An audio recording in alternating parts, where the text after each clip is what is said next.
Alrighty, so today we're going to talk about what happens when your PA school interview goes off script.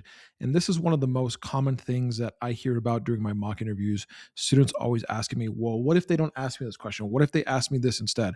What if it goes off script? And so today I want to make a video explaining exactly what to do when your interview goes off script. So every applicant, including myself when I was applying to PA school and when I was preparing for my interviews, was you've prepared for weeks, and then they ask you something you never expected, which actually happened in my interview, and we'll talk about that in just a minute. Your mind goes blank, and then what you do next can make or break your interview. So that's basically what we're going to talk about today. And so for me, and we'll talk about the question that tripped me up in just a minute. But so let's say you completely froze during the interview, you completely blank on a question. Don't panic. Okay, that's the number one thing a lot of students will start doing is they'll start panicking, and it shows in your body language and your speech. You start looking around, you start fidgeting, and then you start overly saying, "Oh, I'm sorry." Just remain calm. Don't panic, and then pause before answering. Just calmly look at the interviewer and say, "You know what? Give me a couple of seconds to think about this. Let me. That's a great question, actually. So let me think about it. Give me a second, and then go through your whole thought process." Collect your thoughts, and then use a confident recovery statement. Answer what you know. Don't try to make up an answer on the spot because, again, that's also going to look kind of funny, and the admissions committee is going to read right through that. So just answer the part of the question that you do know, and if you don't know, just try your best to answer that question in a non-panicked way. Okay. So, again, like I said earlier, so avoid making things up, think through your reasoning and be honest, and then demonstrate your thought process. So that should be for every question. You should go through a whole thought process. Of course, there's some questions you don't need a whole lot of thought process, like tell me about yourself, things like that. But for the most part, the difficult questions, they want to see how you synthesize each question and go through a whole thought process. That's the whole point of the difficult questions. So if the interviewer challenges you, just stay calm. Don't become defensive. That's a huge thing I see also, especially during my mock interviews. There's some students that will get really defensive, and that's a natural reaction because we just don't know what we need to say or how to answer the question. So that's a completely natural reaction. But try not to get defensive. Always remain calm, smile, always good energy. Never become defensive. And then, of course, you want to acknowledge another perspective if possible, and then again, explain your reasoning professionally.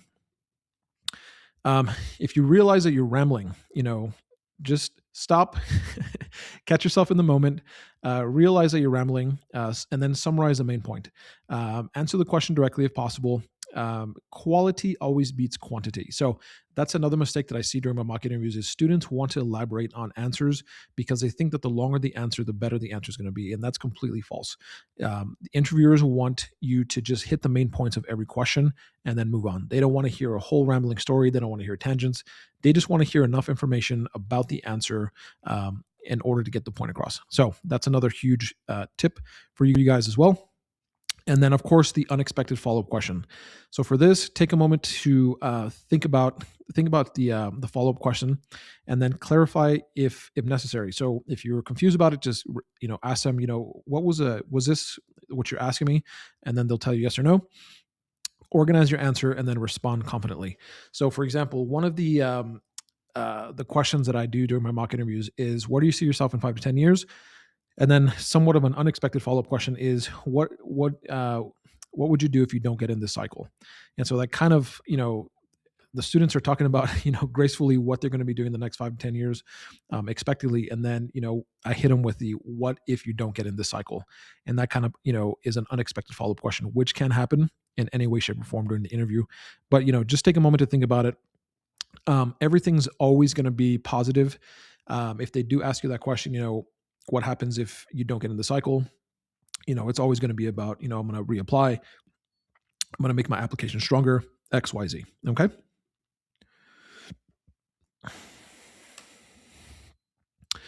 The next big thing too is a lot of students get afraid or worried if, what if the interviewer has a poker face or they look uninterested? And so this is another thing I coach during my mock interviews is for you guys not to be reactive. Don't be looking for a reaction from the interviewer. Do not look at them and see like, oh, was that a good answer? Don't do that at all. Know what you have to say is worthy. What you're saying has weight and is gold. Just have normal body language, stay consistent, and focus on, and this is a big one, focus on giving your best answer. Don't focus on the interviewer. Don't focus on if they make faces, if they're smirking, if they're smiling. Don't worry about none of that stuff. Just go in giving your best answer is going to be the best thing for you. Okay. Um, the next thing, too, is you think you gave a bad answer. One imperfect answer is not going to ruin the entire interview. Just refocus. If you caught yourself, giving a bad answer, or you caught yourself mid next question, uh, and you're like, "Man, I think I gave a really bad answer." The next one, don't go back to it. Don't worry about it. Just refocus on the next question. Finish strong. Admissions committees evaluate the whole interview, not just one question. And again, most of the questions aren't there is no perfect answer. There is no 2 + 2 = 4 type of question during the interview. It's mainly just to get to really know you and how you're going to be as a student and as a PA. That's the whole point of the interview. Um, this is exactly what I said. So interviews aren't about being perfect. So admissions committees aren't looking for perfection. They're looking at how you think, communicate, and recover. Stay composed, adapt to the moment, and that's what they really want to see. If they throw you for a loop, they basically just want to see how you recover, how you think on your feet, and how you're going to adjust to um, the loop question. And so again, just remain composed, remain confident, and know that whatever answer you're giving is enough. And then, of course, the next biggest thing, guys, is that I see during my mock interviews is students that have not practiced at all any mock interviews or have not used any PA interview resources typically tend to do poorly during the mock interviews because they just don't have a reference of how to answer the questions. The students that I have prepared have done mock interviews with myself multiple times or with another mentor and then mock interview with me. They have done significantly better. Even if we have to make some tweaks and adjustments to their answers, it's still far better than someone just winging it or just reading a book. So I know a lot of students, there's a very popular book right now on Amazon that students are using to read, but you reading is very different from you actually practicing with another person, especially a stranger such as myself. And so it's completely different. Yes, it is good to kind of read and get a grasp for the questions reading it, but the best way to get it out of your system is to actually practice doing a mock interview. So I hope that you guys found this helpful, guys. These are just some tips. If you guys have an interview coming up and they throw you for a loop, these are just some things to keep in mind. Again, I am currently doing some mock interviews. If you guys are interested, comment the word mock interview below on this video. I will reach out to you so that way we can schedule a mock interview and make sure that we perfect your answer, we make it bulletproof, and increase your chances of getting into PA school.